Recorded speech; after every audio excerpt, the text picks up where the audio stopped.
in Sri Lanka, in Colombo? Well, I can tell you that cricket-wise, I believe India is way ahead, cricket-wise. There is no doubt about it. When you look at the Indian team, when you look at the type of players that India has, I mean, Smriti Mandhana and the captain Harmanpreet Kaur, and then Jemima, right? And these guys, these players are fantastic. I mean, there are so many other names, Shefali and all these girls, they have been magnificent. Pakistan, on the other hand, I think it's a struggling unit as a women's team. And in terms of cricket on the field, I feel India is in front. But again, I don't want to predict anything because we have seen funny things happen. But what might be interesting is what the events that may happen off the field. Will the two captains shake hands? Will they will they talk to each other? Will that camaraderie and friendship, be reignited? Or will they just follow the men? That's what I'm interested to look at. In terms of the game, I feel India should make it because they are definitely the better side. Of course, we're not talking about, you just spoke about Indian men's team and Pakistan men's team did not shake hands. India did not accept the trophy from Mohsin Naqvi because he's from Pakistan, he's PCB chairman as well, and he's Pakistan's interior minister. So the message from India was very clear that we are playing cricket, but there's going to be nothing of that. So, but Mohsin Naqvi also stood adamant and he did not hand over the trophy to India, and he took the trophy away, also took the champions board away from there. So your take on that? Well, I don't agree with tit for tat. I don't agree. But I believe that sport and politics should be always separated because he was, let's forget the PCB chairman, Mohsin Naqvi. We'll forget it for a moment. But always the champions receive the trophy from the president or chairman of ACC. So he was there as the chairman of ACC. He was not there as the chairman of the PCB. So I can understand where he's coming from. But I was just wondering whether he also overreacted by taking away the champions board and that kind of thing. I mean, it's very unfortunate. He's also a politician, and you could see that the Indian decision, the players' decision, is also to a very great extent, influenced by the politics back home. So, I actually, my take is this: I'm not going to pick who's right or wrong, but all I'm saying is that sport is a great leveler. And I've heard, I don't know these stories, but I've heard when Sri Lanka was winning the '96 World Cup, we had a civil war that was going on for 30 years. But I've heard, these are unconfirmed stories, but I've heard from very credible people that the group LTTE that was fighting Sri Lanka government also stopped and watched the World Cup final. So they were not rivals, they were bitter enemies. But it was nice to hear that story because they were enemies and they still had time to see Sri Lanka win. So let's separate politics and sport. This is my message. Of course, I'm not talking about the Women World Cup again, since Sri Lanka are the co-hosts, and India has a great chance of winning this World Cup, you will say, because it's happening at home. They are very well aware of the conditions and everything. They have a good side, as you mentioned, with the kind of players are also in the Indian team.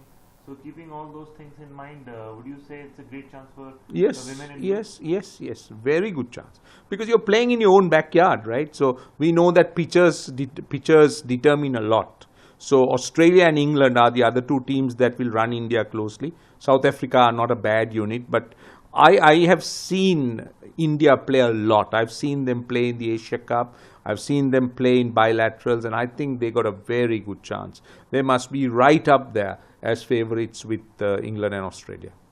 And of course, talking about the men's team, they also were very much dominant. They didn't win the Asia Cup, they dominated the Asia Cup, and the only team which could give fight to India was Sri Lanka, perhaps because it was the only tied match which went to a super over.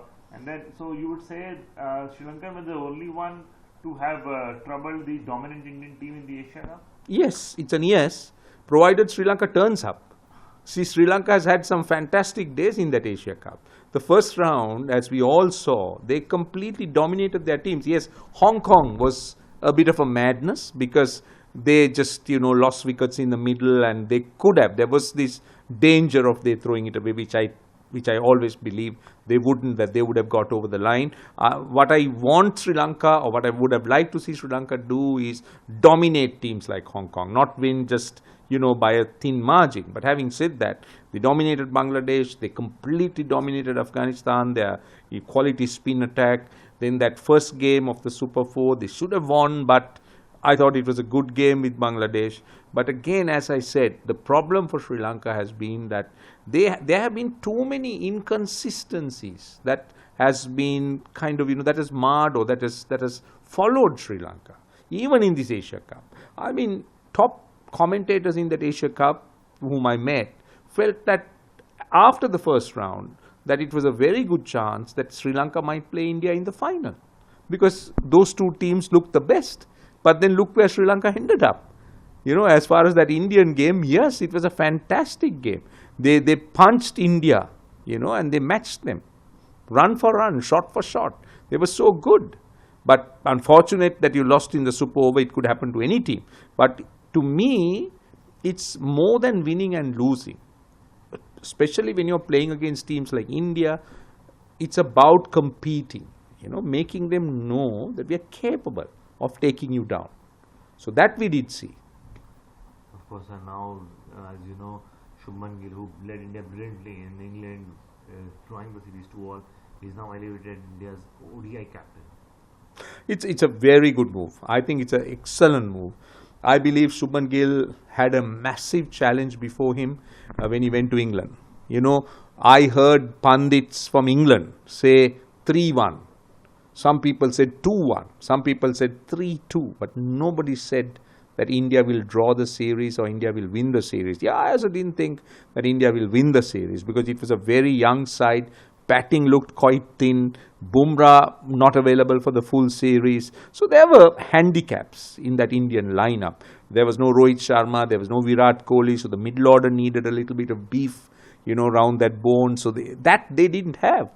But having said that, the way Shubman Gill rose to the occasion, I felt that he inspired the team, led from the front, and he was truly he truly lived up to that captaincy kind of title, not on the field only, but then he showed the way to the rest of the team. He was an inspiration, and I believe it's a very, very good decision that India has a test and white ball captain, a 50-over captain, the same guy, because the mentality and the style and approach are not very dissimilar.